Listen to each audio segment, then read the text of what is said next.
오빠가 서류를 내밀며 말했습니다. 정희야, 여기 도장 찍어. 시집간 딸은 친정재산에 권리 없어. 저는 떨리는 손으로 도장을 찍었습니다. 출가한 딸은 재산을 받을 자격이 없다고요. 명절 때마다 부엌에서만 일하던 저였으니까요. 그런데 한 달 후 변호사에게서 편지가 왔습니다. 아버지께서 당신 명의로 땅을 남기셨습니다. 봉투를 열어보니 충격적인 숫자가 보였습니다. 50억. 아버지가 30년 전에 몰래 제 이름으로 사두신 땅이었습니다. 오빠들이 이 사실을 알게 됐을 때요. 네 혼자 다 가지겠다고. 우리는 빚쟁이인데. 제 팔을 붙잡으며 소리쳤습니다. 법정까지 가게 된 우리 가족. 과연 저는 이 돈을 지킬 수 있을까요? 그리고 이게 정말 행복일까요? 아버지가 돌아가신 지 1년이 지났습니다. 그동안 친정집에는 딱 3번 다녀왔습니다. 아버지 기일, 추석, 그리고 설날. 명절 때마다 시댁 제사를 먼저 지내고 부랴부랴 친정으로 달려가면 이미 상은 다 차려져 있었고 저는 뒤늦게 도착한 딸로서 부엌에서 설거지나 거들었습니다.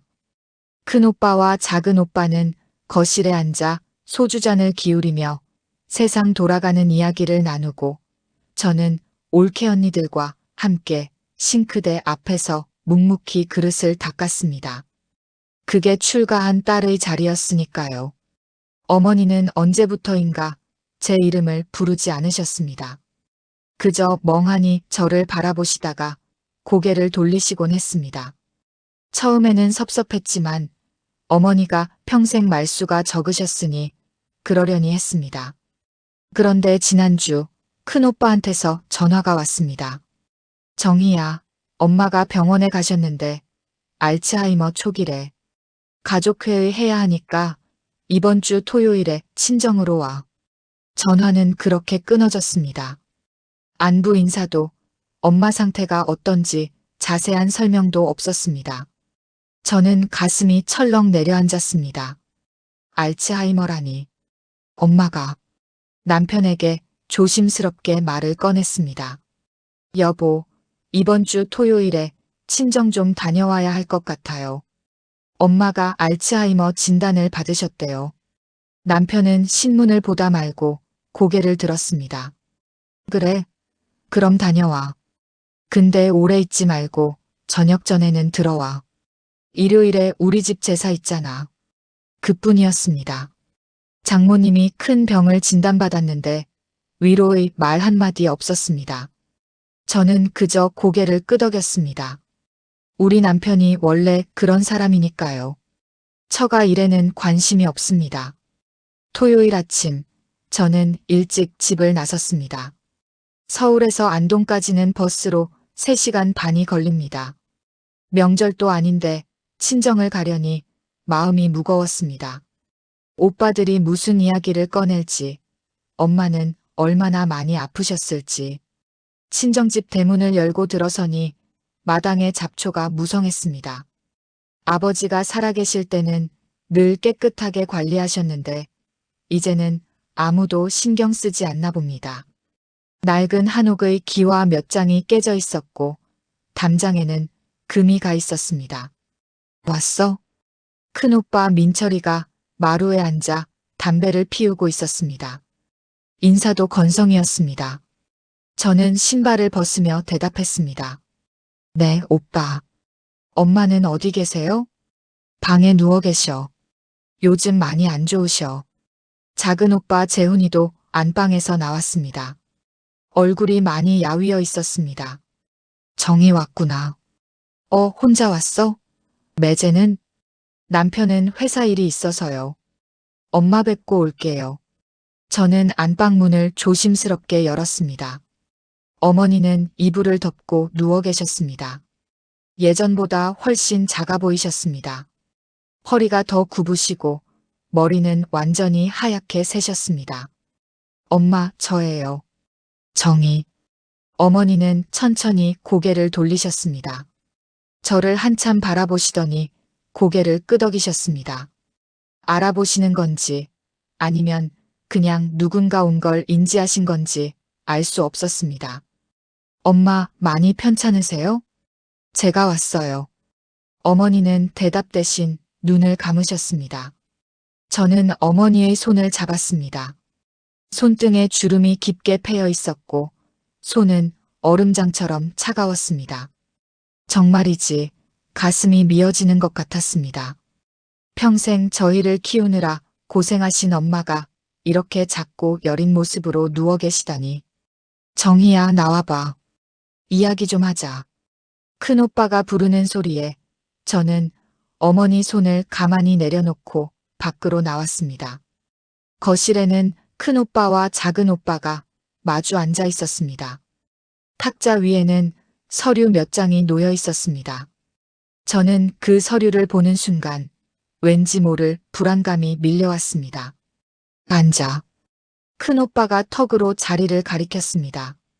저는 조심스럽게 앉았습니다. 오빠, 엄마 상태가 어떻다고 하셨어요?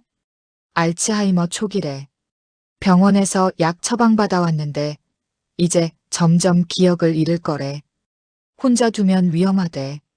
작은 오빠 재훈이가 거들었습니다. 요 며칠 사이에도 가스불 켜놓고 깜빡하신 적이 2번이야. 나도 이 집에 같이 살고 있지만 맨날 지켜볼 수도 없고. 저는 가슴이 철렁했습니다. 그럼 어떻게 해야 하죠? 제가 모시고 갈까요? 순간 두 오빠가 저를 쳐다봤습니다. 큰 오빠의 눈빛이 차갑게 식었습니다. 너, 시집간 내가 친정엄마를 모시겠다고? 그게, 엄마가 편찮으신데 제가 딸인데요. 딸, 너 시집간 지가 몇 년인데 아직도 그런 소리 해? 큰 오빠의 목소리가 높아졌습니다. 우리 집안이 어떤 집안인지 너도 알잖아. 출가한 딸이 친정 부모 모신다? 동네에서 뭐라고 하겠어? 시댁에서는 또 뭐래? 우리 집 망신이야. 저는 입술을 깨물었습니다. 가슴속에서 뜨거운 것이 치밀어 올랐지만 꼭 참았습니다. 그럼 오빠들이 모시시려고요? 작은 오빠가 한숨을 쉬었습니다. 우리도 형편이 안 돼. 형님은 사업 때문에 정신없고 나는 나대로 바빠서. 그래서 말인데. 큰 오빠가 서류를 제 앞으로 밀었습니다. 엄마를 요양원에 모시려고. 안동에 괜찮은 데가 있더라. 한 달에 200만 원 정도 하는데 우리가 알아서 낼 테니까 너는 신경 쓰지 마. 요양원이요? 엄마가 평생 사신 집을 두고요? 혼자 두면 위험하잖아. 넘어지기라도 하면 큰일 나고. 전문가들이 돌봐주는 게 낫지. 말은 그럴듯했지만 저는 석연치 않았습니다. 그럼 이 집은 어떻게 하시려고요? 순간 두 오빠가 눈빛을 교환했습니다. 큰 오빠가 담배 한 대를 꺼내 물고 불을 붙였습니다. 집은 파는 게 낫겠어. 유지비도 만만찮고 엄마 요양원 비용도 들어가고 이 집이랑 논밭 다 정리하면 한 7억 정도 나올 거야. 거기서 요양원 비용 쓰고 나머지는 우리가 관리하면서 엄마 장례비 같은 거 준비하고. 잠깐만요, 오빠. 이 집은 우리가 태어난 집인데. 그리고 재산 처분하는 문제는 엄마 의견도 들어봐야 하는 거 아니에요? 큰 오빠가 담배 연기를 길게 내뱉었습니다. 엄마가 뭘 하셔? 알츠하이머인데. 법적으로도 판단 능력이 없으신 상태야. 그래도. 야, 김정희. 큰 오빠가 제 이름을 불렀습니다. 본명을 부를 때는 화가 났다는 뜻입니다. 너는 이씨 집안 며느리잖아. 이미 남의 집 사람이야. 친정 재산에 네가 왜 참견해? 작은 오빠도 거들었습니다. 정희야, 우리도 네 생각해서 하는 소리야. 시집간 딸이 친정 재산 문제에 끼어들면 욕먹어.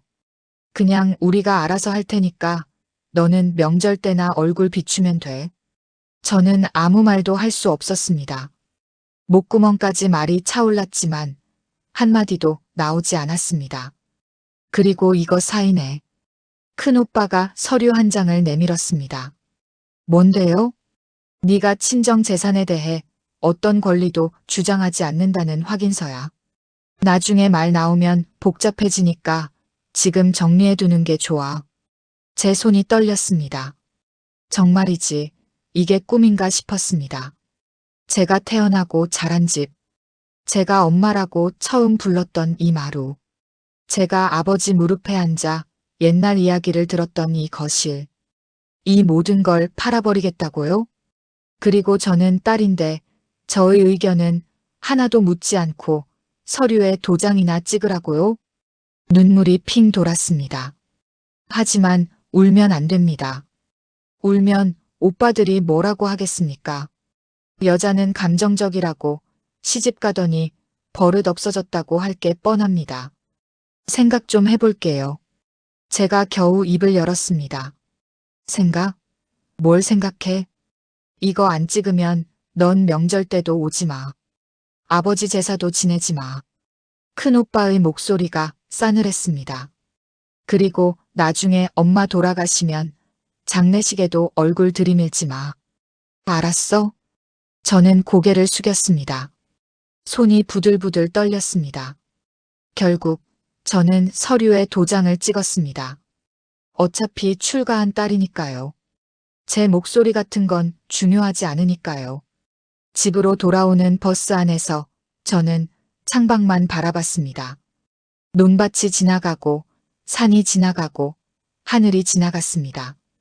어머니는 그새 더 작아지셨고 오빠들은 더 차가워졌고 저는 여전히 아무것도 할 수 없는 딸이었습니다.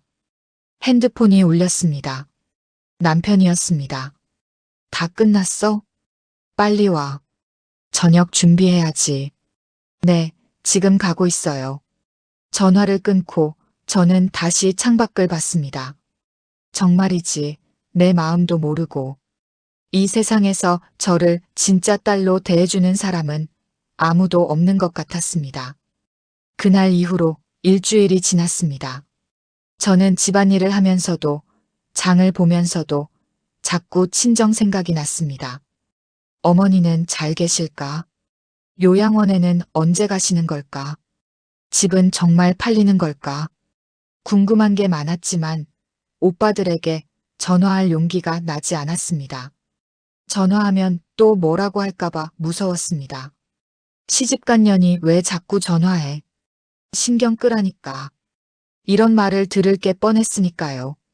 목요일 저녁 설거지를 하고 있는데 휴대전화가 울렸습니다. 큰오빠였습니다. 심장이 쿵 내려앉았습니다. 뭔가 또 일이 생긴 걸까요? 여보세요, 오빠? 정희야, 이번 주 토요일에 다시 내려와.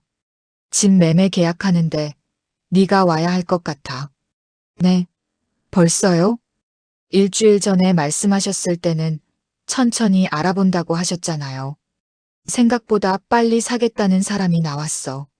조건도 괜찮고 토요일 오전 10시에 부동산에서 계약한다. 늦지 마. 오빠 그런데 엄마는 또 전화가 끊어졌습니다. 저는 멍하니 핸드폰을 들고 서 있었습니다. 일주일 만에 집을 파신다고요? 아무리 생각해도 너무 빠른 것 같았습니다. 그리고 왜 제가 가야 하는 걸까요? 지난번에는 출가한 딸이 참견하지 말라더니 이번에는 오라고 하시고 뭔가 석연치 않았지만 저는 거절할 수 없었습니다. 거실로 나가 남편에게 말했습니다. 여보, 이번 주 토요일에 또 친정 가야 할 것 같아요. 남편은 TV를 보다 말고 고개를 돌렸습니다. 또? 지난주에 다녀왔잖아. 무슨 일인데 또 가? 친정집을 파신다고 하시는데 제가 와야 한대요. 집을 팔아? 뭐 사업 망해서 빚 때문에 파는 건가? 남편의 말에 제 가슴이 철렁했습니다. 그건 제가 자세히는 모르겠는데 엄마 요양원 비용 때문이라고 하시던데요. 요양원이 그렇게 비싸나? 장인어른 돌아가시고 나니까 처가 형편이 어려운가 보네. 큰형님이 사업 망했다던데 그것 때문에 집까지 담보 잡혔나? 남편의 말투가 점점 냉정해졌습니다. 여보, 그런 말씀하지 마세요. 우리 친정이. 알았어, 알았어. 그냥 다녀와. 근데 돈 달라는 소리 나오면 안 된다고 해. 우리도 애들 대학 보내느라 빠듯한데 처가 빚까지 떠안을 수는 없어. 저는 아무 말도 하지 못했습니다. 남편은 다시 TV를 보기 시작했습니다. 마치 저의 친정일은 남의 일인 것처럼. 토요일 아침, 저는 다시 안동행 버스를 탔습니다. 창밖으로 풍경이 흘러갔습니다. 저는 어릴 적 생각이 났습니다. 아버지 손을 잡고 마당에서 놀던 기억. 어머니가 된장찌개를 끓이시던 부엌 냄새. 오빠들과 마루에서 윷놀이를 하던 설날. 그 모든 것들이 이제 사라지는 걸까요? 부동산 사무소 앞에 도착하니 큰 오빠와 작은 오빠가 이미 와 있었습니다. 왔어? 들어가자. 큰 오빠가 문을 열고 들어갔습니다. 부동산 사무소 안에는 중년 남자 한 명이 앉아 있었습니다. 안녕하세요. 김 사장입니다. 매도인분들 다 오셨네요. 부동산 사장이 악수를 청했습니다. 저는 어색하게 손을 내밀었습니다. 계약서는 다 준비했습니다. 매매가는 6억 5천에 합의하셨죠? 네. 큰 오빠가 대답했습니다. 저는 깜짝 놀랐습니다. 6억 5천이요? 오빠, 그런데 지난번에는 7억이라고. 급하게 파는 거니까 조금 깎아줬어. 어차피 요즘 시골집이 잘 안 팔리잖아. 이것도 금방 나온 거야. 큰 오빠가 짜증 섞인 목소리로 말했습니다. 뭔가 이상했습니다. 일주일 만에 급하게 계약을 하고 가격도 5천만 원이나 낮춰주고 왜 이렇게 서두르시는 걸까요? 그럼 여기 도장 찍어주시면 됩니다. 부동산 사장이 계약서를 밀었습니다. 큰 오빠가 도장을 꺼내 찍었고 작은 오빠도 찍었습니다. 그리고 저를 쳐다봤습니다. 정희야, 너도 찍어. 제가요? 저는 지난번에 권리 포기각서 썼잖아요. 그래도 법적으로 상속인이니까 확인 차원에서 찍어야 한대. 빨리 찍어. 저는 떨리는 손으로 도장을 찍었습니다. 계약서에 찍힌 제 도장을 보는 순간 가슴이 무너지는 것 같았습니다. 정말로 집이 팔렸습니다. 제가 태어난 집이. 부동산 사장이 봉투를 꺼내 큰 오빠에게 건넸습니다. 계약금 5천만 원입니다. 잔금은 다음 달 15일에 치르기로 했습니다. 큰 오빠가 봉투를 받아 가방에 넣었습니다. 한 번도 저에게 보여주지 않았습니다. 그럼 수고하셨습니다. 부동산을 나오는데 작은 오빠가 어디론가 전화를 걸었습니다. 형님, 계약 끝났어요. 네, 5천 받았습니다. 다음 주에 입금하면 되죠? 누구한테 전화하는 걸까요? 큰 오빠는 담배를 피우며 저를 쳐다봤습니다. 정희야, 너 이제 집에 가도 돼. 일 끝났으니까. 엄마는요? 엄마 뵙고 가고 싶은데요. 엄마는 요양원 들어가셨어. 어제 입소하셨으니까 아직 적응 중이실 거야. 괜히 가서 힘들게 하지 말고 나중에 가. 어제요? 그럼 저한테 왜 말씀 안 하셨어요? 저도 같이 모시고 가고 싶었는데. 우리가 알아서 했어. 너 시댁일도 바쁘잖아. 큰 오빠가 담배를 버리며 걸어갔습니다. 저는 그 자리에 멍하니 서 있었습니다. 엄마가 요양원에 가셨다고요? 제가 마지막으로 엄마를 뵌 게 일주일 전에 잠깐이었고, 그때 제대로 인사도 못 드렸는데, 작은 오빠가 제 어깨를 툭 쳤습니다. 정희야, 너무 걱정하지 마. 엄마 잘 계실 거야. 요양원이 시설도 좋고 간호사들도 친절하대. 우리가 자주 가볼게. 오빠, 그런데 계약금은? 그건 우리가 관리할 거니까 신경 쓰지 마. 엄마 요양원 비용이랑 나중에 장례비 같은 거 준비해야지. 말은 그럴듯했지만 왠지 믿기지 않았습니다. 작은 오빠가 아까 전화로 다음 주에 입금하면 되죠? 라고 했던 말이 자꾸 귓가에 맴돌았습니다. 누구한테 입금한다는 걸까요? 혹시 빚쟁이한테? 오빠, 혹시 오빠가 빚이 있으세요? 작은 오빠의 표정이 굳었습니다. 무슨 소리야? 빚은 무슨? 아까 전화하실 때 입금한다고. 아, 그건 부동산 수수료 이야기한 거야. 네가 오해한 거고. 괜한 걱정하지 말고 집에 나가. 작은 오빠가 황급히 큰 오빠 쪽으로 걸어갔습니다. 저는 그 뒷모습을 보며 확신했습니다. 뭔가 숨기고 계시는 게 분명합니다.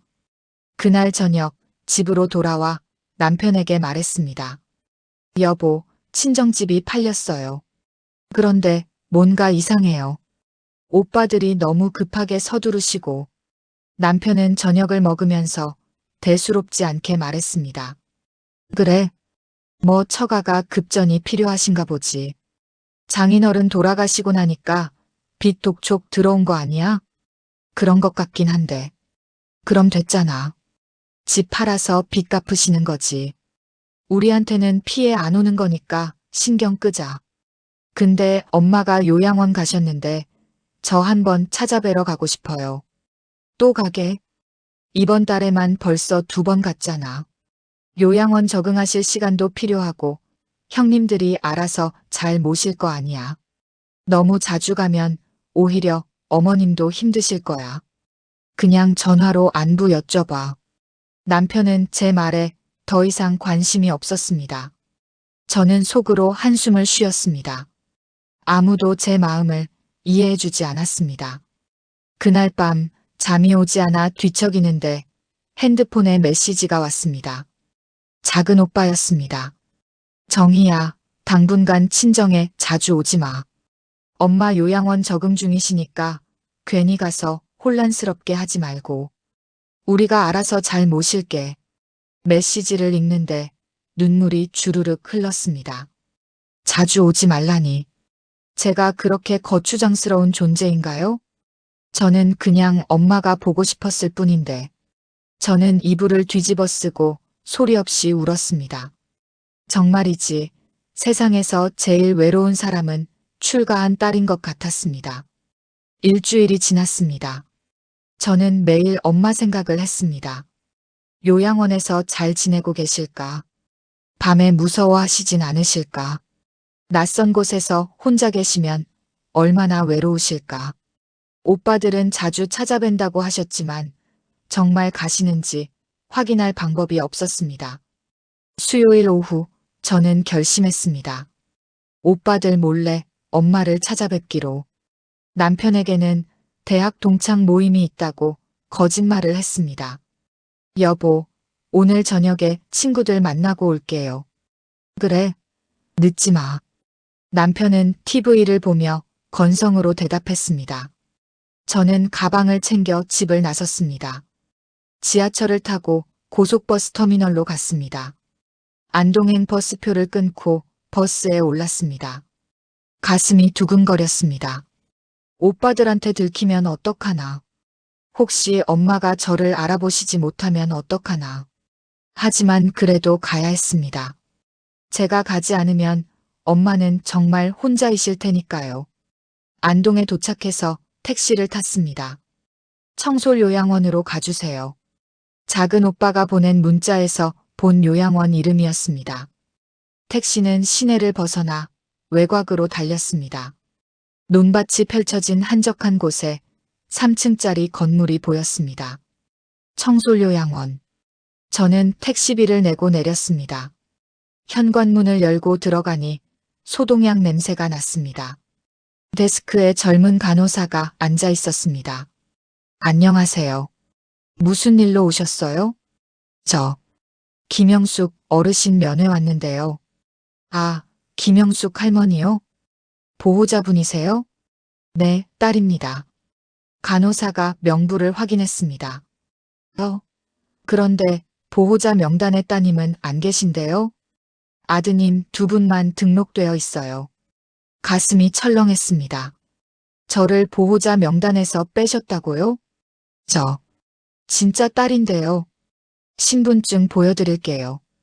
저는 가방에서 신분증을 꺼냈습니다. 간호사가 신분증을 확인하고 고개를 끄덕였습니다. 그런데 원칙적으로는 등록된 보호자만 면회가 가능한데, 가족이시니까 이번 한 번만 특별히 허락해 드릴게요. 2층 203호예요. 감사합니다.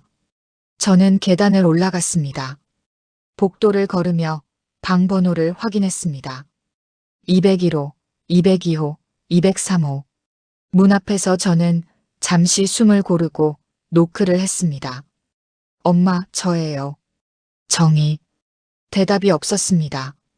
저는 조심스럽게 문을 열었습니다. 작은 방 안에 침대가 하나 있었고, 어머니는 창가에 앉아 밖을 보고 계셨습니다. 엄마. 제 목소리에 어머니가 천천히 고개를 돌렸습니다.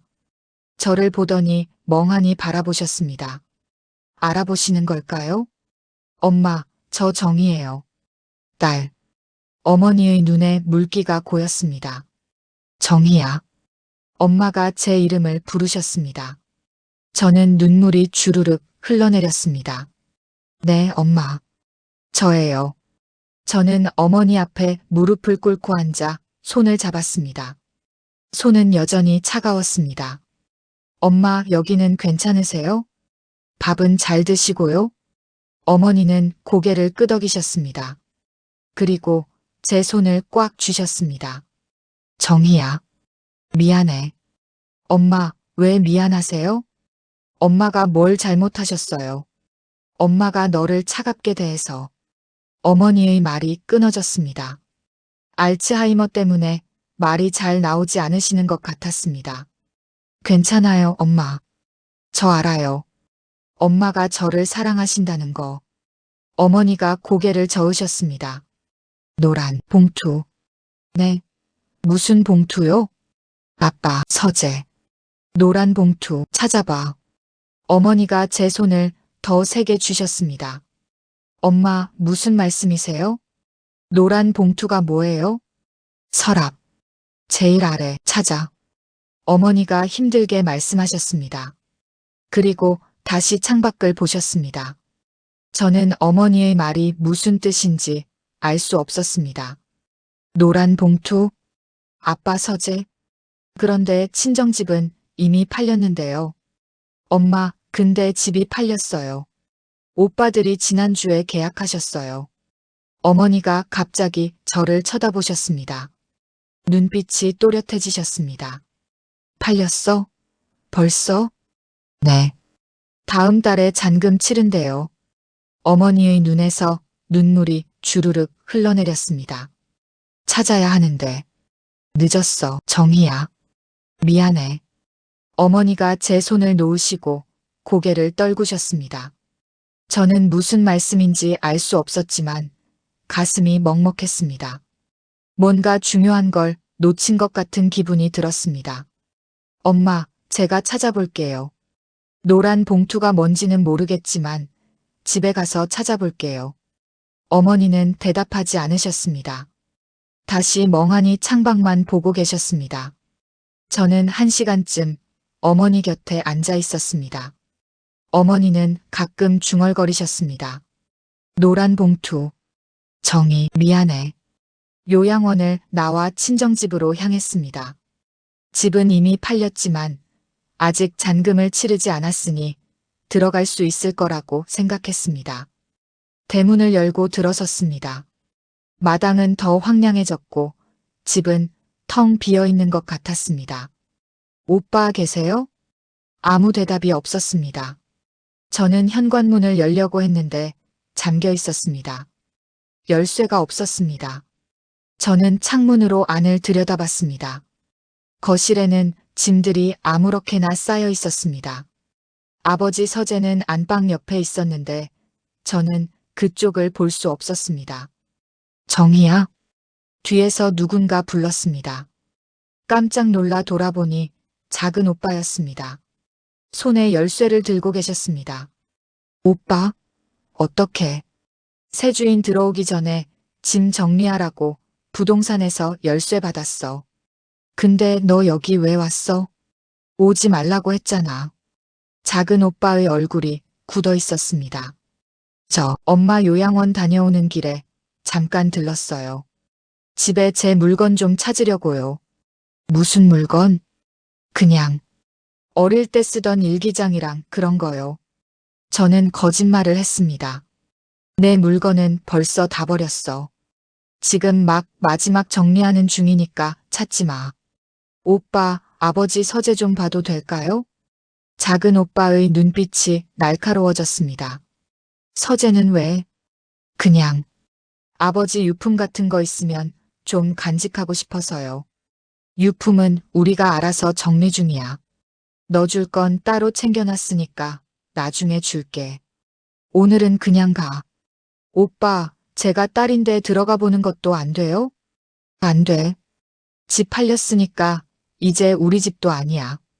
지금 정리 중인데 내가 오면 일이 더 늦어져. 새 주인한테 빨리 인계해야 한다고. 작은 오빠가 제 팔을 잡아 대문 밖으로 밀어냈습니다. 빨리 돌아가. 그리고 다음부터는 올 거면 미리 전화해. 이렇게 갑자기 오면 곤란해. 쾅. 대문이 닫혔습니다. 저는 대문 앞에 멍하니 서 있었습니다. 제가 태어난 집인데 들어가는 것도 허락받아야 하다니. 그리고 왜 이렇게 못 들어오게 막으시는 걸까요? 혹시 정말로 숨기는 게 있는 걸까요? 노란 봉투. 엄마가 그렇게 찾으라고 하셨는데. 저는 버스 정류장으로 걸어가면서 생각했습니다. 어떻게든 그 봉투를 찾아야 합니다. 엄마가 그렇게 간절하게 말씀하셨는데 분명 중요한 게 틀림없습니다. 집으로 돌아오는 버스 안에서 저는 결심했습니다. 다음 주에 다시 가보자. 오빠들 몰래. 밤에. 그때는 꼭 서재에 들어가서 노란 봉투를 찾아야 합니다. 핸드폰이 울렸습니다. 남편이었습니다. 어디야? 왜 이렇게 늦어? 미안해요. 친구들이랑 이야기하다 보니까 시간 가는 줄 몰랐어요. 지금 가고 있어요. 빨리 와. 저녁 못 먹었어. 전화가 끊어졌습니다. 저는 한숨을 쉬었습니다. 남편도 오빠들도 아무도 제 편이 아니었습니다. 하지만 괜찮습니다. 저는 엄마를 위해서라도 포기하지 않을 겁니다. 노란 봉투. 그 안에 도대체 뭐가 들어있는 걸까요? 그날 이후로 사흘이 지났습니다. 저는 친정집에 어떻게 들어갈지 계속 고민했습니다. 오빠들 몰래 들어가려면 열쇠가 필요한데 열쇠는 큰오빠가 가지고 계실 겁니다. 혹시 창문이라도 열려 있을까요? 아니면 뒷문으로 들어갈 수 있을까요? 머릿속이 복잡했습니다.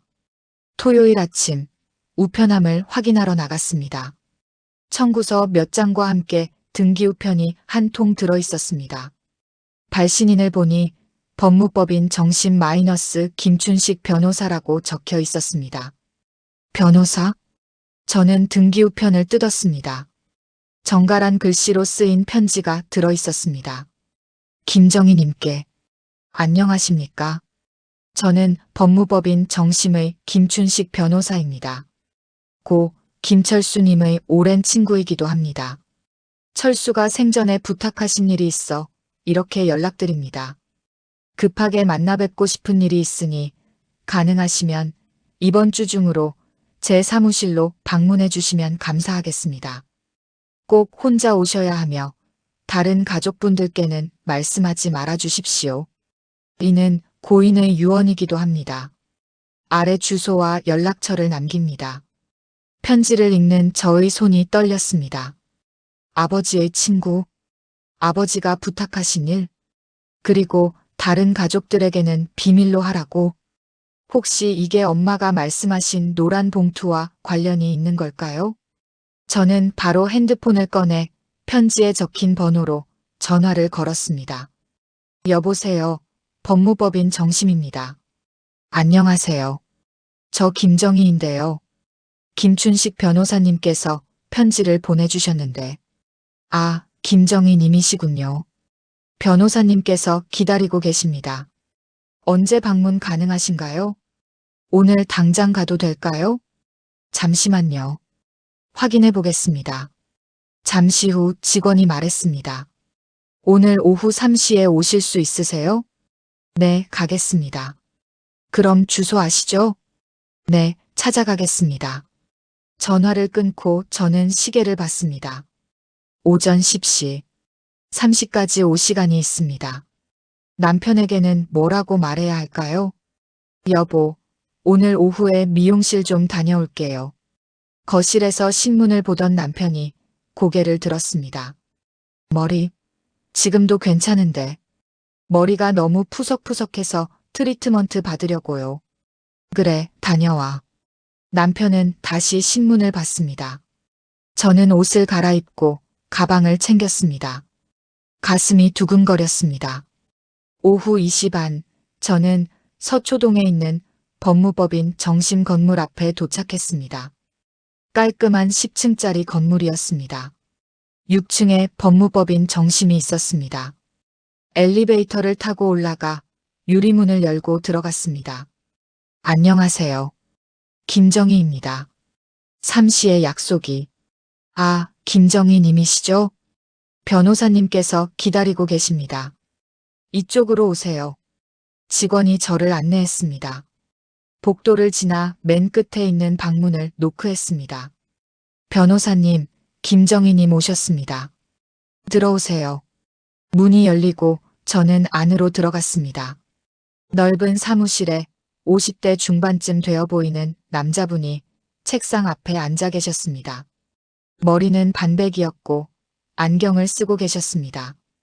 인상이 온화했습니다. 어서 오세요, 김정희님. 저는 김춘식 변호사입니다. 앉으세요. 저는 조심스럽게 의자에 앉았습니다. 변호사님은 저를 한참 바라보시더니 말씀하셨습니다. 고 김철수님의 따님이시군요. 아버님과 아주 닮으셨습니다. 감사합니다. 그런데 편지를 받고 너무 놀랐어요. 아버지께서 무슨 부탁을 하셨다는 건가요? 변호사님은 책상 서랍에서 두꺼운 봉투 하나를 꺼냈습니다. 노란색 봉투였습니다. 저는 가슴이 쿵 내려앉았습니다. 노란 봉투. 엄마가 찾으라고 하셨던 바로 그 봉투. 이게 뭔가요? 아버님께서 돌아가시기 1년 전에 저를 찾아오셨습니다. 그리고 이 봉투를 맡기시며 당부하셨죠. 내가 죽으면 1년 후에 정희에게 전해달라고요. 1년 후요? 왜 1년 후에요? 변호사님은 잠시 침묵하시더니 말씀하셨습니다. 아버님께서 이렇게 말씀하셨습니다. 내가 죽으면 1년은 기다려라. 아들들이 본색을 드러낼 때까지. 그리고 정희가 정말 힘들어할 때, 그때 이 봉투를 전해줘라. 딸아이가 스스로 싸울 힘을 가질 수 있도록. 저는 눈물이 핑 돌았습니다. 아버지가 아들들의 본색을 아셨다고요? 그리고 제가 힘들어할 거라는 것도 아셨다고요? 저도 처음엔 이해가 안 됐습니다. 하지만 철수는 이런 상황이 올 거라고 정확히 예상하셨던 거죠. 따님 표정을 보니 많이 힘드신 일이 있으셨나 봅니다. 변호사님이 노란 봉투를 제 앞으로 밀었습니다. 여기 있는 걸 보시면 모든 게 이해되실 겁니다. 천천히 보세요. 저는 떨리는 손으로 봉투를 집어들었습니다. 봉투는 생각보다 두꺼웠습니다. 봉인이 되어 있었습니다. 저는 봉투를 뜯었습니다.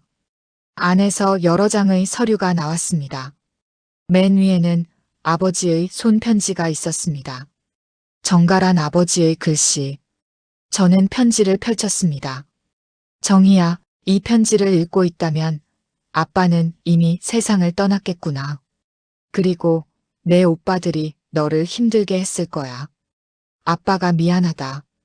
아빠가 살아있을 때 너한테 더 잘해줬어야 했는데. 내가 시집 갈 때 아무것도 못해줘서 정말 미안했단다.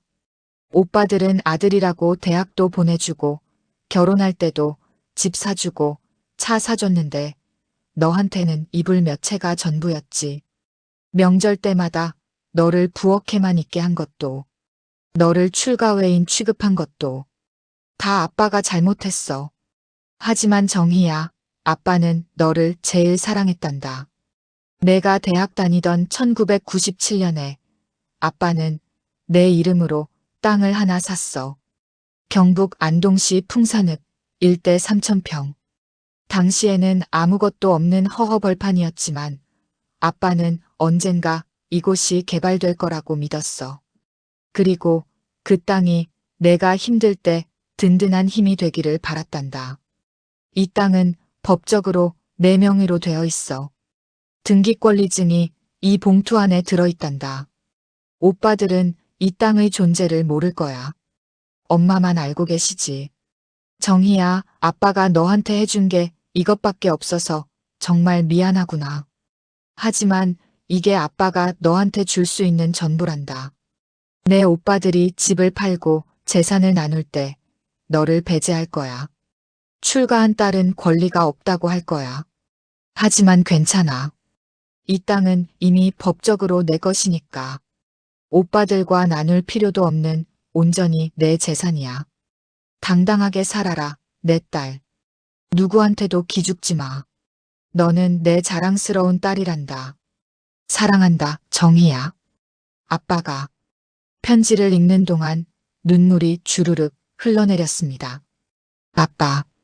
아빠가 저를 사랑하셨다고요. 제일 사랑하셨다고요. 저는 손으로 입을 막고 흐느꼈습니다. 변호사님이 조용히 물티슈를 건네주셨습니다. 천천히 보세요. 다른 서류들도 있습니다. 저는 눈물을 닦고 다음 서류를 꺼냈습니다. 토지 등기권리증이었습니다. 소유자 김정희. 집원 경북 안동시 풍산읍 리번지. 면적 3,000평. 취득일 1997년 5월 15일. 정말이었습니다. 아버지가 제 명의로 땅을 사셨습니다. 그것도 제가 대학교 1학년 때. 변호사님, 그런데 이 땅이 지금 어떻게 됐나요? 변호사님이 다른 서류를 꺼내 보여주셨습니다. 신문 기사였습니다. 안동 풍산읍 일대 대규모 산업단지 조성 확정. 보상금 평당 150만 원 예상. 저는 계산기를 두드렸습니다. 3,000평 곱하기 150만 원 450억. 내가 계산을 잘못했나? 다시 계산했습니다. 45억. 제 손이 떨렸습니다. 45억이요? 정확히는 보상금이 약 50억 정도 나올 것으로 예상됩니다. 내년 상반기에 보상금이 지급될 예정입니다. 변호사님의 말에 저는 정신이 아득해졌습니다. 50억. 아버지가 제게 50억짜리 땅을 남겨주셨다고요? 김정희님. 이 땅은 법적으로 온전히 당신 것입니다. 오빠분들이 알게 되면 분쟁이 생길 수 있으니 조심하셔야 합니다. 저는 고개를 끄덕였습니다. 머릿속이 복잡했습니다. 아버지의 사랑, 50억, 오빠들의 배신, 모든 게 한꺼번에 밀려왔습니다. 천천히 생각하세요. 제가 법적으로 도와드릴 수 있습니다. 필요하시면 언제든 연락 주세요. 저는 노란 봉투를 가슴에 꼭 안았습니다. 아빠, 고마워요. 이제야 알았어요. 제가 출가외인이 아니었다는 걸. 저도 아빠의 딸이었다는 걸. 변호사 사무실을 나와 거리를 걸었습니다. 노란 봉투는 제 가방 안에 소중히 들어 있었습니다. 아버지가 남겨주신 땅. 50억. 숫자가 너무 커서 실감이 나지 않았습니다. 저는 카페에 들어가 자리에 앉았습니다. 커피를 시켜놓고 봉투를 다시 꺼냈습니다. 아버지의 편지를 또 한 번 읽었습니다. 당당하게 살아라, 내 딸. 눈물이 또 흘렀습니다. 아빠는 저를 사랑하셨어요. 제일 사랑하셨다고요.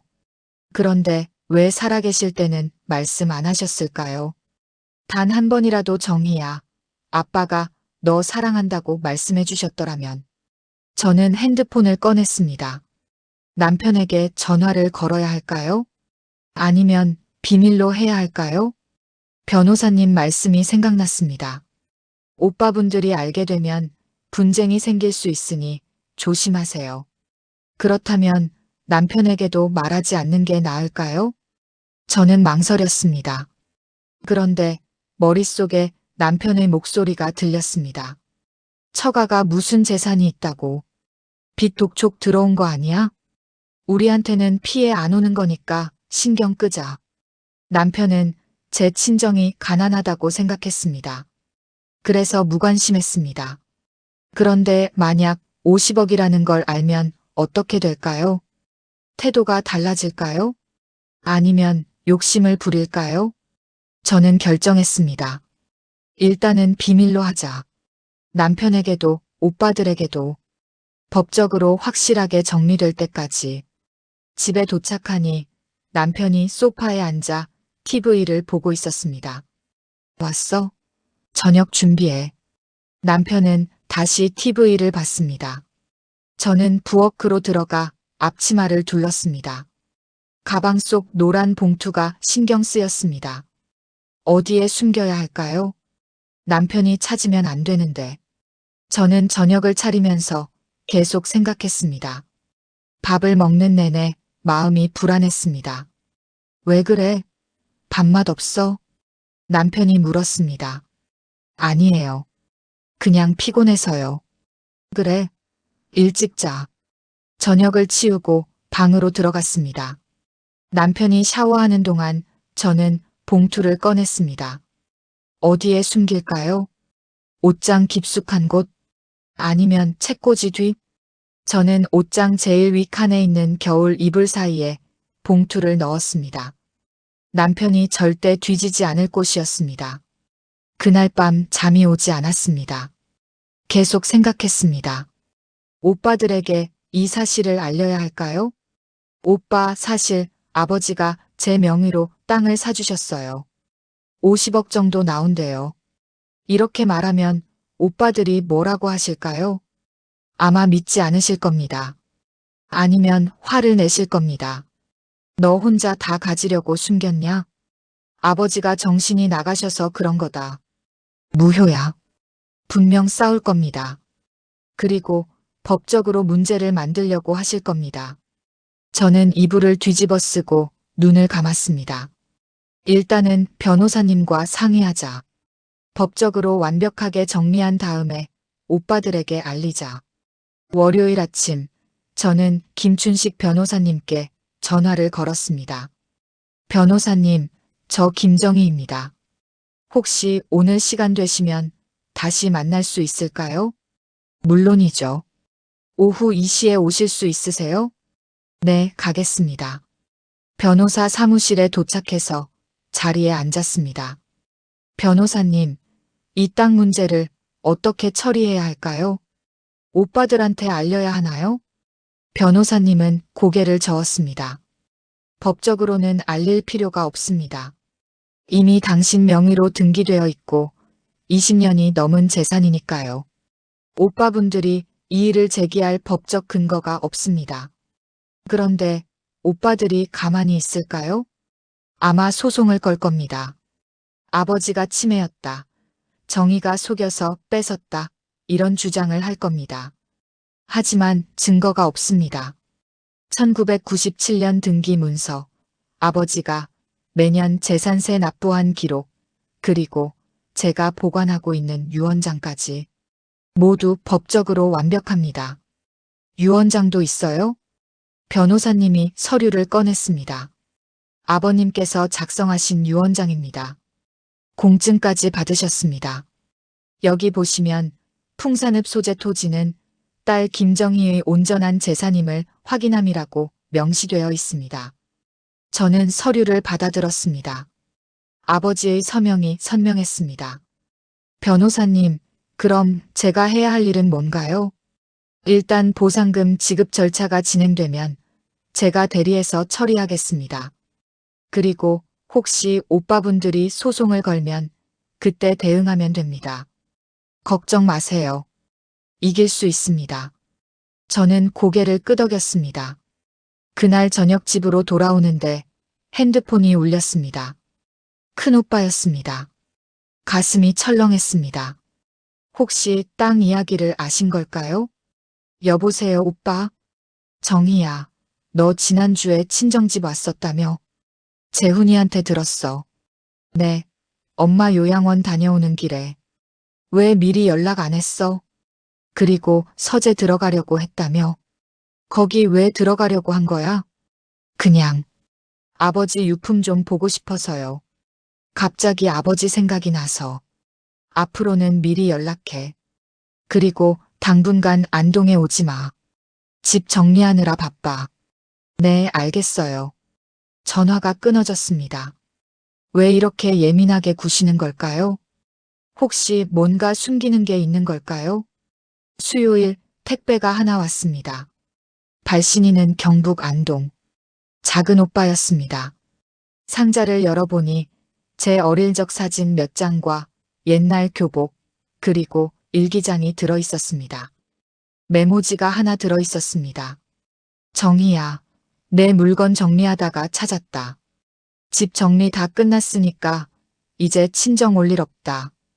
엄마 요양원은 우리가 잘 모실 테니까 신경 쓰지 마. 저는 메모지를 구겨버렸습니다. 친정 올 일 없다니. 저보고 아예 오지 말라는 뜻이잖아요. 그날 밤 잠자리에서 남편이 물었습니다. 친정에서 택배 왔던데 뭐야? 제 어릴 적 물건. 오빠가 집 정리하면서 보내줬어요. 집 다 정리됐나 봐? 잔금은 언제 받는데? 다음 주라고 했어요. 그럼 내 오빠들 빚 다 갚을 수 있겠네. 남편은 관심 없다는 듯 돌아 누웠습니다. 저는 천장을 보며 생각했습니다. 남편 말대로 오빠들에게 빚이 있었던 거였습니다. 그래서 이렇게 급하게 집을 파신 거였고요. 남편이 전에 말했던 큰오빠 사업 실패 이야기가 사실이었나 봅니다. 저한테 아버지가 남겨주신 땅이 있다는 걸 아직 오빠들은 모르고 있는데 알고 나면 어떻게 될까요? 분명 빼앗으려고 하겠죠? 너 혼자 그 큰돈인 50억을 혼자 다 가지겠다고? 아버지가 정신 나가서 그런 거다. 무효다. 네가 속여서 명의를 바꾼 거지. 상상만 해도 끔찍했습니다. 며칠 동안 저는 마음을 정리하려고 애썼습니다. 오빠들이 빚 때문에 그러셨다는 걸 알게 되니 허탈했습니다. 아버지 돌아가시자마자 집을 팔고 저를 배제하고 엄마를 요양원에 보내고 모두 돈 때문이었다니.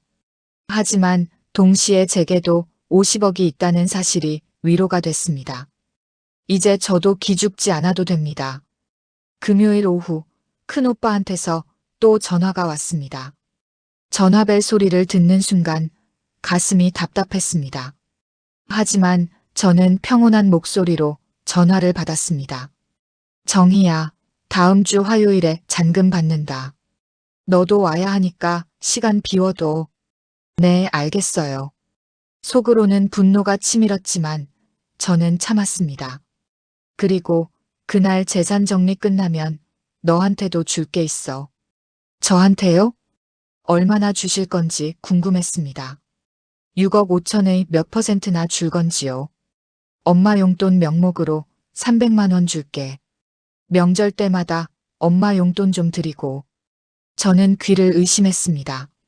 집을 6억 5천에 팔았는데 저한테는 300만 원이란 말에 저는 웃음이 나왔습니다. 오빠 300만 원이요? 많이 주는 거야. 출가한 딸한테 재산 나눠줄 의무 없어. 그냥 엄마 생각해서 주는 거니까 고맙게 받아. 전화가 끊어졌습니다. 저는 핸드폰을 내려놓고 한숨을 쉬었습니다. 300만 원. 그냥 6억 5천만 원에서 출가했다고 300만 원이 말이 되는 걸까요? 그것도 고맙게 받으라고요? 오빠들이 제게 50억이 있다는 걸 알게 되면 저도 똑같이 300만 원만 드릴 겁니다. 저는 출가한 딸이니까요. 그 이상은 안 돼요. 저는 변호사님께 전화를 걸었습니다. 변호사님, 다음 주 화요일에 오빠들이 친정집 잔금 받는데요. 그날 제가 50억 땅 이야기를 해야 할까요? 아직은 이르다고 생각합니다. 일단 보상금 절차가 확정될 때까지 기다리시는 게 좋겠습니다. 성급하게 알리면 오빠분들이 방해 공작을 할 수도 있습니다. 알겠습니다. 저는 마음을 정했습니다. 화요일에는 아무 말 하지 않겠습니다. 300만 원만 조용히 받겠습니다. 그리고 법적으로 모든 게 정리되면 그때 오빠들께 알리겠습니다. 화요일 아침이 밝았습니다. 저는 안동으로 가는 버스를 탔습니다.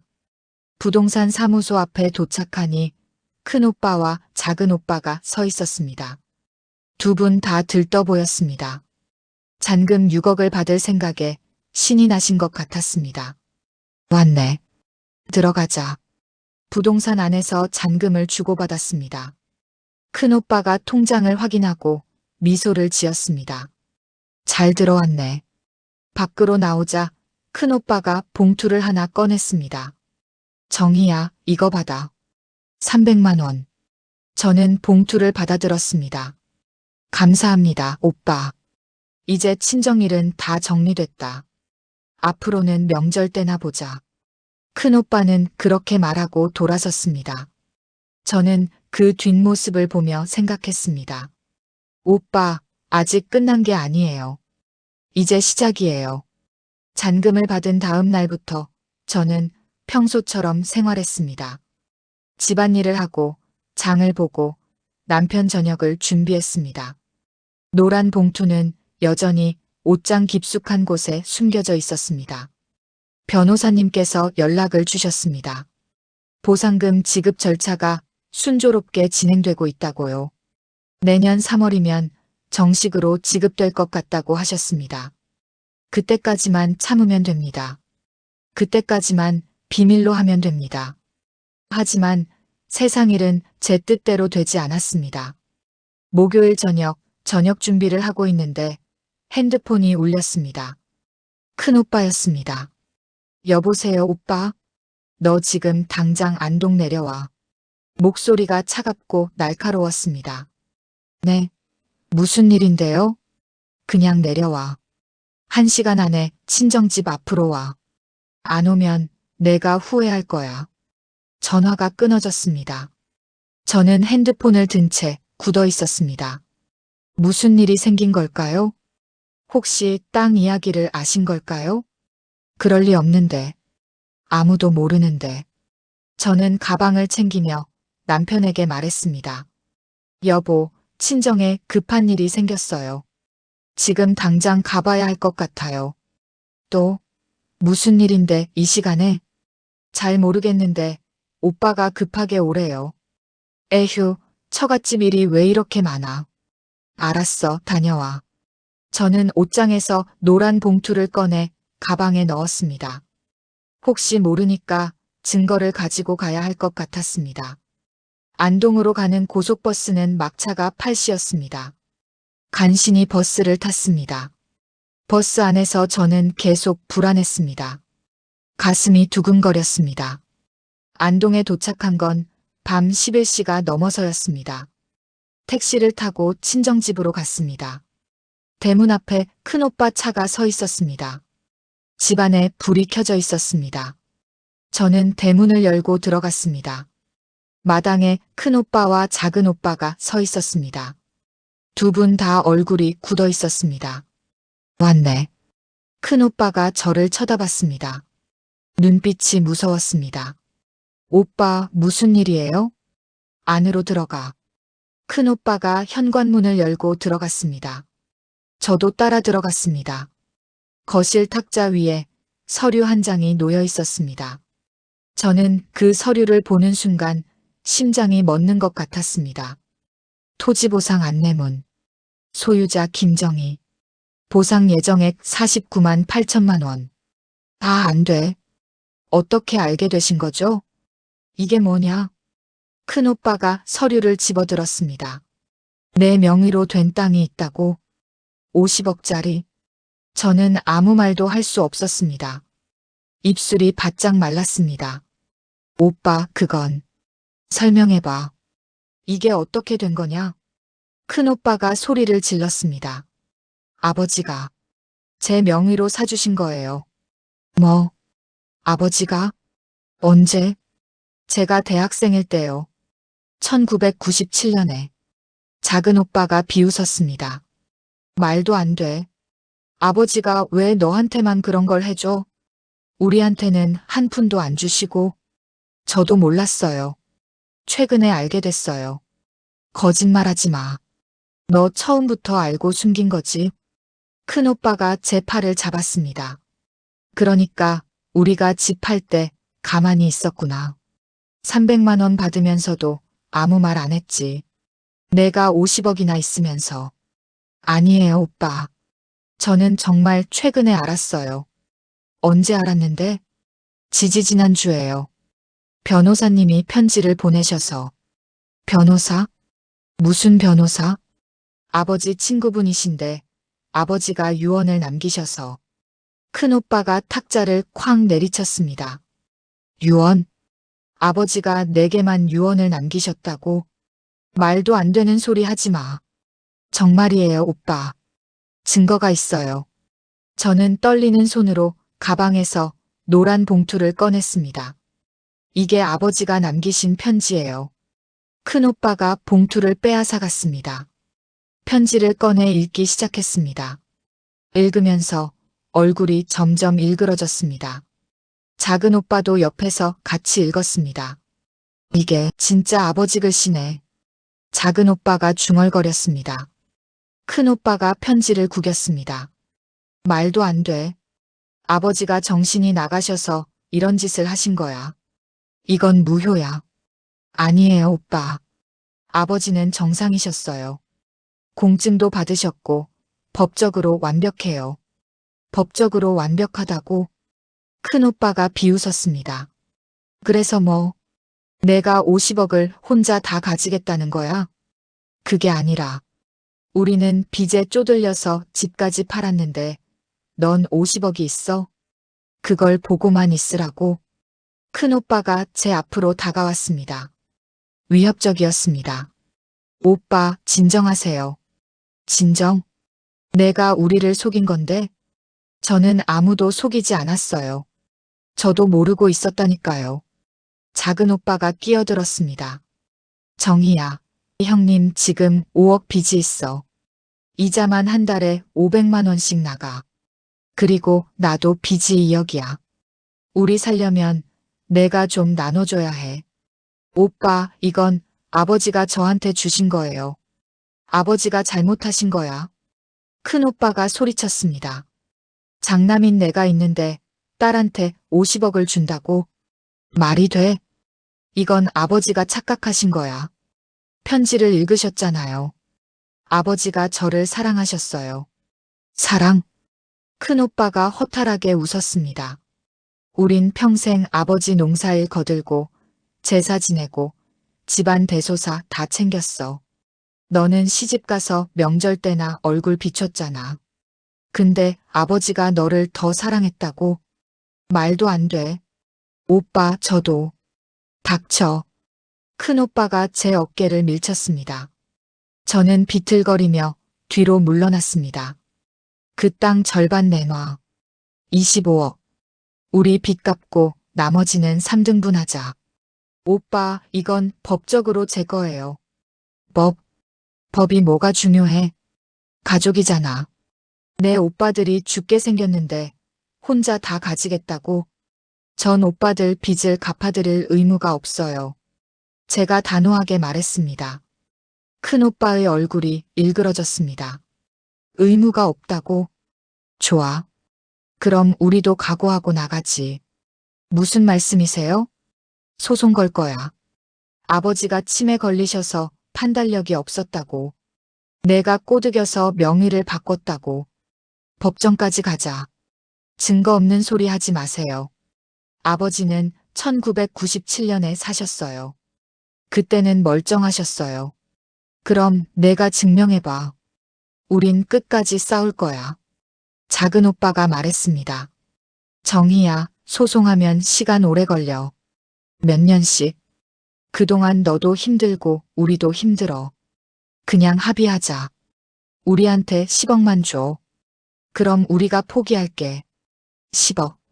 오빠들은 정말 제 재산을 빼앗으려는 거였습니다. 안 돼요. 제가 고개를 저었습니다. 이건 아버지가 저한테 주신 거예요. 한 푼도 나눠줄 수 없어요. 큰오빠가 제 가방을 빼앗았습니다. 그럼 이 서류 내놔. 등기권리증도 다 내놔. 안 돼요. 저는 가방을 빼앗으려 했습니다. 하지만 큰오빠가 밀어냈습니다. 저는 바닥에 넘어졌습니다. 오빠, 제발. 너 오늘 여기서 못 나가. 서류에 도장 찍을 때까지. 큰오빠가 제 핸드폰도 빼앗았습니다. 재산 분할 합의서 쓸 거야. 지금 당장. 작은 오빠가 종이와 펜을 꺼냈습니다. 저는 바닥에 주저앉아 울었습니다. 정말이지, 이게 가족인가요? 피를 나눈 오빠들인가요? 오빠, 제발요. 저도 살아야 해요. 너 남편 있잖아. 시댁도 있고. 우린 정말 갈 데가 없어. 제발 좀 나눠줘. 작은 오빠가 애원했습니다. 하지만 저는 고개를 저었습니다. 이건 아버지가 저한테 주신 거예요. 아버지의 사랑이에요. 절대 포기할 수 없어요. 안 써? 큰오빠가 위협적으로 다가왔습니다. 끝까지 안 쓸 거야? 저는 입을 꾹 다물었습니다. 그 순간 큰오빠가 제 머리채를 잡았습니다. 야, 김정희. 마지막으로 묻는다. 쓸 거야, 말 거야? 눈물이 주르륵 흘러내렸습니다. 하지만 저는 고개를 저었습니다. 좋아. 큰오빠가 저를 밀어냈습니다. 내가 원하는 대로 하자. 법정에서 보자. 그리고 각오해. 우리가 가만 안 있을 거야. 큰오빠는 제 가방과 핸드폰을 던지고 나가버렸습니다. 작은 오빠도 뒤따라 나갔습니다. 저는 바닥에 주저앉아 한참을 울었습니다. 온몸이 떨렸습니다. 무서웠습니다. 하지만 저는 포기할 수 없었습니다. 이건 아버지가 제게 주신 마지막 사랑이니까요. 그날 밤 저는 친정집 거실 바닥에서 밤을 샜습니다. 택시를 부를 수도 없었고 마지막 버스는 이미 끊긴 시간이었습니다. 핸드폰을 켜서 남편에게 문자를 보냈습니다. 친정일이 복잡해서 내일 아침에 갈게요. 남편에게서 답장이 왔습니다. 알았어. 내일 와. 그뿐이었습니다. 걱정하는 말도 괜찮냐는 말도 없었습니다. 저는 핸드폰을 끄고 이불도 없이 거실 바닥에 누웠습니다. 아버지의 편지를 다시 꺼내 읽었습니다. 당당하게 살아라, 내 딸. 아빠, 저 당당하게 살고 있어요. 하지만 너무 힘들어요. 눈물이 또 흘렀습니다. 다음 날 아침, 저는 일찍 집을 나와 서울로 돌아왔습니다. 변호사님께 전화를 걸었습니다. 변호사님, 오빠들이 알았어요. 어젯밤에 저를 협박했어요. 괜찮으세요? 다치신 데는 없으세요? 네, 괜찮아요. 근데 소송을 걸겠다고 했어요. 예상했던 일입니다. 침착하세요. 소송이 들어오면 제가 대응하겠습니다. 일주일 후 정말로 고소장이 날아왔습니다. 재산 사기 취득 및 문서 위조 혐의. 큰오빠가 저를 고소했습니다. 주장 내용. 아버지가 말년에 판단력이 흐려진 상태에서 김정희가 꼬드겨서 명의를 바꿨다. 등기 서류가 위조되었을 가능성이 있다. 유언장도 조작되었을 수 있다. 터무니없는 주장이었습니다. 하지만 법적으로 대응해야 했습니다.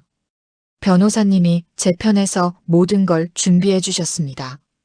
1997년 등기 서류. 아버지가 20년간 매년 납부하신 재산세 영수증. 공증받은 유언장. 변호사님과의 상담 녹음.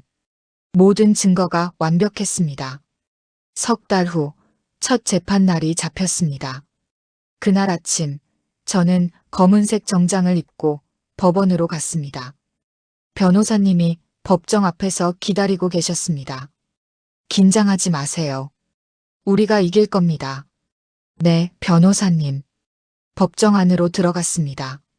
방청석에는 남편이 앉아 있었습니다.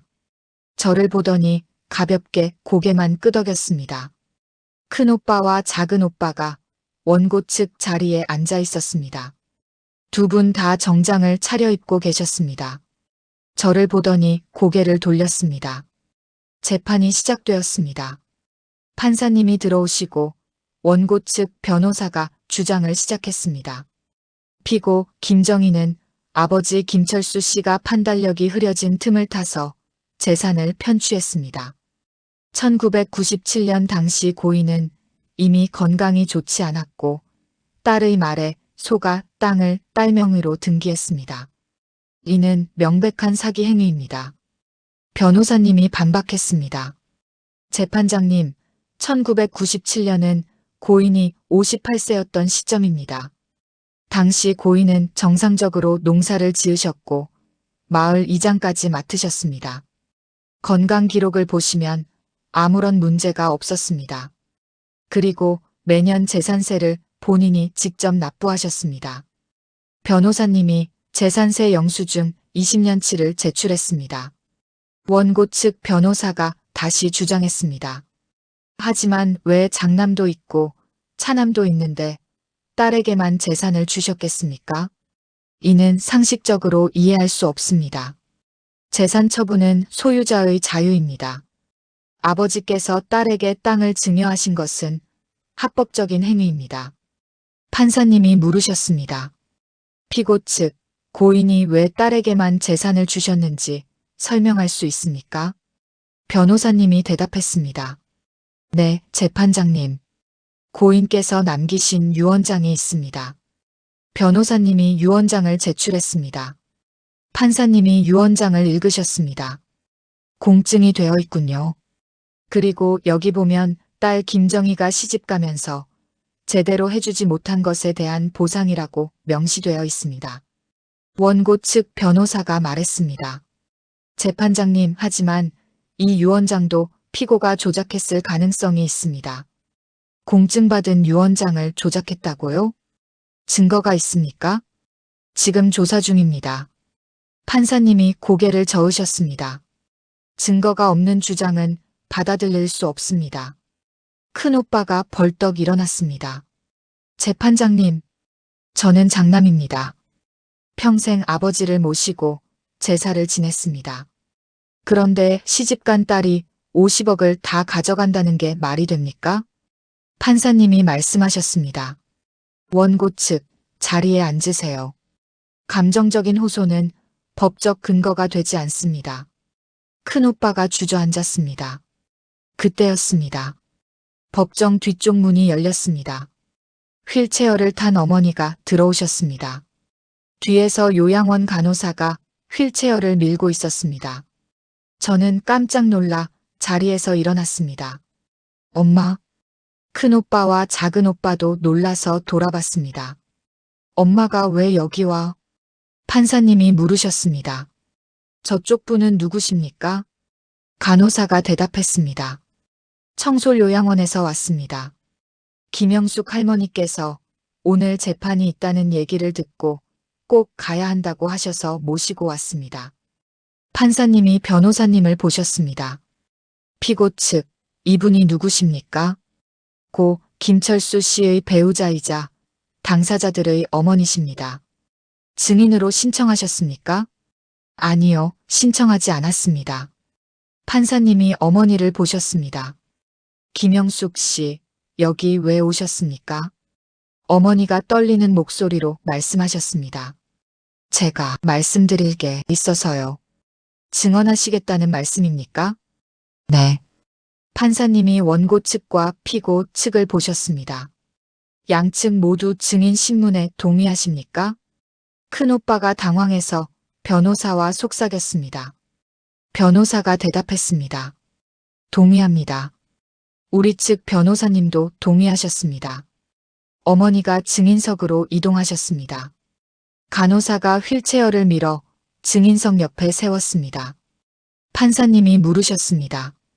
증인, 고 김철수 씨가 1997년에 딸 김정의 명의로 땅을 사신 걸 알고 계셨습니까? 어머니가 고개를 끄덕이셨습니다. 알고 있었어요. 큰오빠가 깜짝 놀라 일어났습니다. 엄마, 뭐라고 하시는 거예요? 판사님이 말씀하셨습니다. 원고 측, 조용히 하세요. 증인, 계속 말씀하세요. 어머니가 힘들게 말씀을 이어가셨습니다. 남편이 정희가 대학 다닐 때 나한테 말했어요. 정희가 시집 가면 시댁에서 무시당할까봐 땅을 사두겠다고. 그럼 남편분이 정상적인 판단 하에 땅을 사신 겁니까? 네. 남편은 멀쩡했어요. 정신도 또렷했고 원고 측 변호사가 물었습니다. 증인, 하지만 왜 아들들에게는 알리지 않으셨습니까? 어머니가 눈물을 흘리셨습니다. 아들들이 알면 나중에 빼앗을까봐 남편이 말했어요. 나중에 정희가 시집가서 힘들 때 그때 주려고 산 거래요. 미리 아들들한테 알리면 나중에 정희 줄 때 빼앗으려고 할까봐 비밀로 하래요. 큰오빠의 얼굴이 하얗게 변했습니다. 증인, 계속하세요. 저희 집안은 옛날 집안이라 딸은 출가외인이래요. 명절 때도 정희는 부엌에만 제사도 못 지내요. 어머니의 목소리가 떨렸습니다. 저도 정희한테 차갑게 대했어요. 미안했지만 그게 딸을 위한 거라고 생각했어요. 강하게 키워야 시집가서 안 당한다고. 어머니가 저를 바라보셨습니다. 정희야. 저는 눈물이 주르륵 흘러내렸습니다. 엄마가 미안해. 너만 차갑게 대해서. 실은 엄마가 제일 사랑한 건 너였어. 어머니가 흐느끼셨습니다. 네 아빠도 그랬어. 너를 제일 사랑했어. 그래서 땅을 사준 거야. 아들들은 집도 주고 차도 줬지만 너한테는 아무것도 못 줬으니까. 판사님이 휴지를 건네주셨습니다.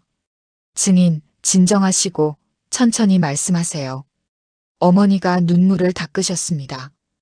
그 땅은 정희 거예요. 남편이 정희한테 준 거예요. 아들들이 빼앗으면 안 돼요.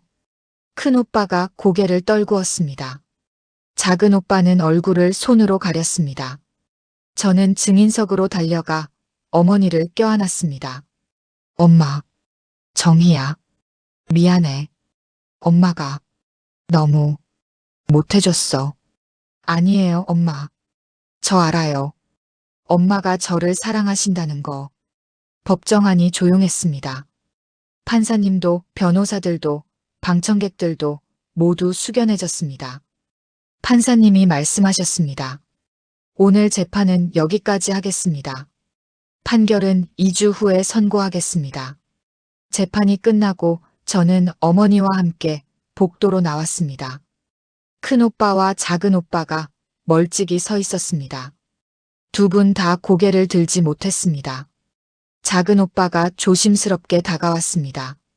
정희야, 미안해. 형이랑 나랑 너무 심했어. 큰오빠도 다가왔습니다. 정희야, 오빠가 잘못했다. 하지만 저는 아무 말도 하지 않았습니다. 그냥 어머니 손을 잡고 걸어갔습니다. 용서는 아직 이릅니다. 상처는 아직 가슴 한켠에 남아 있습니다. 2주 후 판결 선고일이었습니다. 저는 다시 법정에 섰습니다. 이번에는 어머니는 오시지 않았습니다. 요양원에서 편히 쉬고 계셨습니다. 큰오빠와 작은오빠는 원고석에 앉아 계셨습니다. 두 분 다 초췌해 보이셨습니다. 판사님이 들어오시고 판결문을 읽기 시작하셨습니다. 원고의 청구를 기각한다. 피고 이정의 명의의 토지는 1997년고 김철수 씨가 적법하게 취득하여 딸에게 증여한 것으로 인정된다. 원고들이 주장한 사기 취득 및 문서 위조 혐의는 증거 불충분으로 기각한다. 해당 토지에 대한 보상금은 전액 피고 이정희에게 귀속된다. 소송 비용은 원고들이 부담한다. 판결이 끝났습니다. 저는 이겼습니다. 변호사님이 제 손을 잡아주셨습니다. 축하합니다. 감사합니다, 변호사님. 큰오빠와 작은오빠는 고개를 떨구고 법정을 나갔습니다. 저는 그 뒷모습을 보았습니다. 원망스러웠지만 동시에 안타까웠습니다. 피를 나눈 오빠들인데 어렸을 때는 저를 업어주시고 제 손을 잡아주셨던 오빠들인데 법정을 나와 복도를 걷는데 큰오빠가 기둥에 기대어 서 계셨습니다. 담배를 피우고 계셨습니다. 저를 보더니 담배를 끄셨습니다. 정희야. 네, 오빠. 오빠가 정말 잘못했다. 돈 때문에. 미쳐 있었어. 알아요. 내가 이긴 거 당연해. 그게 아버지 뜻이었으니까. 큰오빠의 목소리가 떨렸습니다. 평생 아버지가 날 사랑하신다고 믿었어. 장남이니까. 근데 아버지는 너를 더 사랑하셨구나. 오빠. 아니야. 그게 맞아. 우리가 너한테 얼마나 못했는데. 출가 외인이라고. 무시하고. 명절 때마다 부엌에만 있게 하고. 큰오빠가 눈물을 닦았습니다. 미안해. 정희야. 정말 미안해. 저는 가방을 열었습니다. 그리고 봉투 하나를 꺼냈습니다. 오빠, 이거 받으세요. 뭔데? 5억이에요. 큰오빠가 깜짝 놀라 저를 봤습니다. 뭐라고? 아버지 제사 비용이에요. 앞으로 오빠들이 제사 지내시되 저도 참석할게요. 저도 이 집 딸이니까요. 정희야. 그리고 오빠 빚도 좀 갚으시고 작은 오빠 빚도 정리하세요. 대신 제가 한 가지만 부탁할게요. 뭔데? 저를 출가외인이라고 부르지 마세요. 저도 우리 집 딸이에요. 명절 때 제가 가면 거실에 앉게 해주세요. 그것만 지켜주시면 돼요. 큰오빠가 봉투를 받아들고 고개를 숙였습니다. 고맙다. 정희야. 정말 못난 오빠야. 오빠, 이제 새로 시작하세요. 사업도 다시 하시고. 그래. 다시 일어서 볼게. 작은 오빠도 다가왔습니다. 정희야. 나도 미안해. 도박은 끊을게, 진짜로. 오빠, 약속 지키세요. 엄마 슬프게 하지 마세요. 그래, 약속할게. 저는 두 오빠에게 고개를 숙였습니다.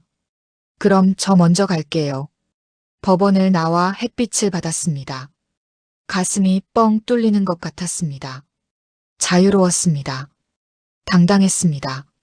남편 차를 타고 집으로 가는 길이었습니다. 신호등에 걸렸을 때 남편이 말했습니다. 그럼 그 50억이 다 우리 거야? 저는 남편을 똑바로 쳐다봤습니다. 여보, 이건 제 돈이에요. 뭐, 내 돈? 부부 재산 아니야? 이건 제가 결혼하기 전에 아버지께서 제 명의로 해주신 땅이에요. 혼인 전 재산이니까 법적으로 제 고유 재산이에요. 법적으로도 제 거예요. 남편의 표정이 굳었습니다. 그래도 부부잖아.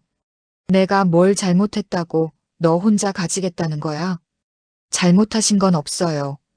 하지만 제가 친정 문제로 힘들 때 여보는 한 번도 제 편이 되어주신 적 없어요. 처가가 무슨 재산이 있다고 빚 독촉 들어온 거 아니냐 신경 끄자라고 하셨죠. 남편이 할 말을 잃었습니다. 그건 그때는 몰랐잖아. 네, 몰랐죠. 50억인 줄 아셨으면 태도가 달랐겠죠. 여보, 미안해. 내가 무관심했어. 앞으로는 잘할게. 괜찮아요. 저도 이제 알았어요. 돈이 있어야 사람들이 저를 대하는 태도가 달라진다는 걸요. 저는 가방을 들었습니다. 저 당분간 친정 쪽에서 지낼게요. 엄마 요양원도 옮겨드려야 하고 정리할 게 많아서요. 뭐, 집을 나간다고? 잠깐이에요. 한 달 정도 다녀올게요. 저는 그렇게 말하고 집을 나왔습니다. 남편이 뭐라고 불렀지만 돌아보지 않았습니다. 다음 날, 저는 요양원으로 어머니를 찾아갔습니다. 엄마, 저예요. 어머니는 창가에 앉아 계셨습니다. 저를 보더니 희미하게 웃으셨습니다. 정희야. 네, 엄마. 저는 어머니 손을 잡았습니다. 엄마, 제가 이겼어요. 그 땅은 제 거예요. 그래, 잘했어. 엄마를 더 좋은 곳으로 모실게요. 서울에 있는 요양원이요. 제가 자주 뵈러 올 수 있는 곳으로요. 어머니가 고개를 끄덕이셨습니다. 엄마, 고마워. 아니에요, 엄마. 제가 고마워요. 법정에서 증언해 주셔서. 당연한 거야. 엄마가 해줄 수 있는 마지막. 어머니의 눈에 눈물이 고였습니다. 저도 눈물이 났습니다. 엄마 사랑해요. 나도 사랑해, 내 딸. 그날 오후, 저는 아버지 산소를 찾아갔습니다. 안동 뒷산 양지 바른 곳에 아버지가 잠들어 계셨습니다. 저는 산소 앞에 무릎을 꿇고 앉았습니다. 아빠, 저 정이에요. 바람이 불었습니다. 마치 아버지가 대답하시는 것 같았습니다. 아빠, 고마워요. 아빠가 저를 사랑해 주셨다는 거, 이제야 알았어요. 눈물이 흘렀습니다. 아빠가 평생 못 해주셨다고 하셨는데, 아니에요. 아빠는 제게 제일 큰 선물을 주셨어요. 당당하게 살 수 있는 힘이요. 저는 산소 앞에 저를 올렸습니다. 이제 저는 출가회인이 아니에요. 저도 아빠 딸이에요. 당당한 딸이에요. 바람이 다시 불었습니다. 나뭇잎이 바스락거렸습니다. 아버지가 웃고 계시는 것 같았습니다. 석 달 후 보상금이 정식으로 지급되었습니다. 49억 원. 통장에 숫자가 찍히는 걸 보며 실감이 났습니다. 저는 그 돈으로 제일 먼저 어머니를 위한 일을 했습니다. 서울 강남에 있는 프리미엄 요양시설, 어머니 전용 간병인, 최고의 의료 서비스. 어머니는 이제 깨끗하고 밝은 방에서 지내십니다. 저는 일주일에 3번씩 찾아뵙습니다. 어머니는 이제 저를 거의 알아보지 못하십니다. 하지만 제가 손을 잡으면 희미하게 웃으십니다. 그것만으로도 충분합니다. 큰 오빠와 작은 오빠는 5억으로 빚을 정리하셨습니다. 큰 오빠는 작은 사업을 다시 시작하셨습니다. 작은 오빠는 도박을 끊고 정직하게 일하고 계십니다. 지난 추석, 저는 친정을 찾아갔습니다. 오빠들이 새로 장만하신 작은 집이었습니다. 제가 도착하자 큰 오빠가 나와서 맞아주셨습니다. 왔어, 정희야. 네, 오빠. 거실로 들어와. 거실. 저는 부엌이 아니라 거실로 들어갔습니다. 제사상이 차려져 있었습니다. 정희야, 여기 앉아. 큰 오빠가 제 자리를 가리켰습니다. 거실 한가운데 가족들 사이. 저는 그 자리에 앉았습니다. 제사를 지내는 내내 눈물이 났습니다. 제사가 끝나고 밥을 먹을 때도 저는 거실에 앉았습니다. 올케 언니들이 음식을 날라주셨습니다. 저는 음식을 먹으며 생각했습니다. 정말 오랜 시간이 걸렸습니다. 48년을 살아오면서 처음으로 친정 거실에 당당히 앉았습니다. 아버지, 저 이제 당당합니다. 저는 출가회인이 아닙니다. 저는 아버지의 딸입니다. 이 집안의 딸입니다. 그리고 저는 이제 압니다. 진짜 사랑은 돈이 아니라는 걸. 하지만 돈이 있어야 당당할 수 있다는 것도. 그날 밤 집으로 돌아오는 길에 하늘을 올려다봤습니다. 별이 반짝였습니다. 그 중 하나가 아버지인 것 같았습니다. 아빠 사랑해요. 그리고 고마워요. 별이 더 밝게 빛났습니다. 저는 웃으며 집으로 걸어갔습니다. 당당하게. 3년이 지났습니다. 2028년 봄, 벚꽃이 흐드러지게 핀 어느 토요일 오후였습니다. 저는 서울 강남에 있는 어머니 요양시설 정원을 걷고 있었습니다. 휠체어를 밀면서 어머니께 말을 걸었습니다. 엄마, 오늘 날씨 참 좋죠? 어머니는 벚꽃을 바라보며 희미하게 웃으셨습니다. 알츠하이머가 진행되어 이제 저를 거의 알아보지 못하십니다. 하지만 괜찮습니다. 제가 손을 잡으면 어머니는 편안해 하시니까요. 정원 벤치에 앉아 있는데 큰 오빠와 작은 오빠가 조카들을 데리고 오셨습니다. 할머니, 조카들이 어머니께 달려갔습니다. 어머니는 아이들을 보며 환하게 웃으셨습니다. 큰 오빠가 제 옆에 앉으셨습니다. 정희야, 내가 만든 그 재단 말이야. 오빠도 후원하고 싶어. 오빠. 오빠들이 할 수 있는 건 이것밖에 없어. 작은 오빠도 고개를 끄덕이셨습니다. 나도 조금씩 보탤게. 새남매가 어머니를 둘러싸고 앉았습니다. 완벽하진 않았습니다. 여전히 서먹한 순간도 있었고, 과거가 떠올라 아플 때도 있었습니다. 하지만 조금씩 나아지고 있었습니다. 해질 무렵 저는 어머니께 작별 인사를 드렸습니다. 엄마, 다음 주에 또 올게요. 사랑해요. 어머니가 제 손을 꼭 쥐셨습니다. 요양시설을 나와 차에 올랐습니다. 백미러에 비친 제 모습을 봤습니다. 51세가 된 제 얼굴. 주름은 늘었지만 표정은 밝았습니다. 당당했습니다. 차를 몰며 마음속으로 아버지께 말씀드렸습니다. 아빠, 저 잘 살고 있어요. 아빠가 주신 건 50억이 아니었어요. 당당할 수 있는 용기였어요. 창밖으로 벚꽃잎이 바람에 날리고 있었습니다. 봄이었습니다. 제 인생의 봄이었습니다. 신호등이 파란불로 바뀌었습니다. 저는 엑셀을 밟았습니다. 앞으로 나아갔습니다. 당당하게. 구독을 눌러주시면 매주 월 목요일에 새로운 이야기를 가장 먼저 보실 수 있습니다.